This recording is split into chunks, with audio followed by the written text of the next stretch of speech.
Hi ಸ್ನೇಹಿತರೆ, ಎಲ್ಲರಿಗೂ ನಮಸ್ಕಾರ. ಇವತ್ತಿನ ಈ ವಿಡಿಯೋದಲ್ಲಿ ಜಾನ್ ಡೀರ್ ಕಂಪ್ನಿಯ John Deere 5210 gear pro tractor ಮಾರಾಟಕ್ಕೆ ಇರುವಂಥದ್ದು. ಈ ಗಾಡಿಯ ಪೂರ್ತಿ ಮಾಹಿತಿ, ಪೂರ್ತಿ ಇನ್ಫಾರ್ಮೇಷನ್, ಪೂರ್ತಿ ಡೀಟೇಲ್ಸ್ ಕೊಡ್ತೇನೆ. ಪೂರ್ತಿ ಮಾಹಿತಿ, ಪೂರ್ತಿ ಇನ್ಫಾರ್ಮೇಷನ್ ಡೀಟೇಲ್ಸ್ಗಾಗಿ ಈ ವಿಡಿಯೋನ ಕೊನೆಯವರೆಗೆ ಸ್ಕಿಪ್ ಮಾಡದೆ ನೋಡಿ ಸ್ನೇಹಿತರೆ. ಹಾಗೆ ನೀವು ನಮ್ಮ ಚಾನಲ್ನ ಹೊಸದಾಗಿ ನೋಡ್ತಿದ್ದರೆ ದಯವಿಟ್ಟು ನಮ್ಮ ಚಾನಲ್ನ ಸಬ್ಸ್ಕ್ರೈಬ್ ಮಾಡ್ಕೊಳ್ಳಿ. ಆದಷ್ಟು ನಿಮ್ಮ ಫ್ರೆಂಡ್ಸ್ ಫ್ಯಾಮಿಲಿ ಗ್ರೂಪ್ಗೆಲ್ಲೊಂದು ಶೇರ್ ಮಾಡಿ. ದಯವಿಟ್ಟು ನಮಗೆ ನಿಮ್ಮ ಸಪೋರ್ಟ್ ನೀಡಿ ಸ್ನೇಹಿತರೆ. ನಿಮ್ಮ ಟ್ರ್ಯಾಕ್ಟರ್ ಮಾರಾಟಕ್ಕಿದ್ರೆ ನನ್ನ ವಾಟ್ಸಪ್ ನಂಬರ್ 7019008272 ಸ್ಕ್ರೀನ್ ಮೇಲೆ ಡಿಸ್ಪ್ಲೇ ಆಗ್ತಿರ್ಬೋದು.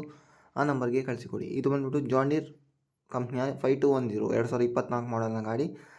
10 ತಿಂಗಳ ಹಳೆಯ ಟ್ರ್ಯಾಕ್ಟರ್ ಅಂತ ಓನರ್ ಹೇಳ್ತಿದ್ದಾರೆ. 52 HP ಗಾಡಿ ಸ್ನೇಹಿತರೆ. ಗಾಡಿ ಬಂದುಬಿಟ್ಟು 520 ಅವರ್ಸ್ ಓಡಿರೋಂಥದ್ದು, 520 ಅವರ್ಸ್ ಓಡಿರೋಂಥದ್ದು. ಪವರ್ ಸ್ಟೀರಿಂಗ್ ಮತ್ತು ಆಲ್ ಡಾಕ್ಯುಮೆಂಟ್ ಕ್ಲಿಯರ್ ಇರೋಂಥದ್ದು. ಆಯಿಲ್ ಬ್ರೇಕ್ ಮತ್ತು ಆಯಿಲ್ ಕ್ಲಚ್ ಹೊಂದಿರುವಂಥ ಗಾಡಿ ಇರುವಂಥದ್ದು ವಿಜಯಪುರ ಡಿಸ್ಟ್ರಿಕ್ಟಲ್ಲಿ. ಗಾಡಿ ವಿಜಯಪುರ ಡಿಸ್ಟ್ರಿಕ್ಟಲ್ಲಿ ಆದರೆ ಈ ಗಾಡಿ ಮಾರಾಟಕ್ಕೆ ಸಿದ್ಧವಾಗಿರುವಂಥದ್ದು. ಈ ಗಾಡಿ ರೇಟ್ ಬಂದುಬಿಟ್ಟು 8,50,000 ಹೇಳಿದ್ದಾರೆ. 8,50,000 ಅಂತ ರೇಟ್ ನೆಗೋಷಿಯಬಲ್ ಮಾಡಿ ಕೊಡ್ತಾರೆ. ಯಾರಿಗಾದರೂ ತಗೋಬೇಕಂತ ಇಂಟ್ರೆಸ್ಟ್ ಇದ್ದರೆ ಓನರ್ ಹತ್ರ ಹೋಗಿ ಈ ಗಾಡಿನ ಪರ್ಚೇಸ್ ಮಾಡ್ಕೊಳ್ಳಿ. ದಯವಿಟ್ಟು ನಮ್ಮ ಚಾನಲ್ನ ಸಬ್ಸ್ಕ್ರೈಬ್ ಮಾಡ್ಕೊಳ್ಳಿ, ಲೈಕ್ ಮಾಡಿ, ಪ್ಲೀಸ್ ಶೇರ್ ಮಾಡಿ. ನಿಮ್ಮ ಗಾಡಿ ಮಾರಾಟಕ್ಕಿದ್ರೆ ನನ್ನ ವಾಟ್ಸಪ್ ನಂಬರ್ 7019008272 ಆ ನಂಬರ್ಗೆ ಕಳಿಸಿಕೊಡಿ. ಓಕೆ ಸ್ನೇಹಿತರೆ, ವಿಡಿಯೋ ನೋಡೋದಕ್ಕಾಗಿ ಧನ್ಯವಾದ. Thanks for watching. Okay, bye bye, ನಮಸ್ಕಾರ.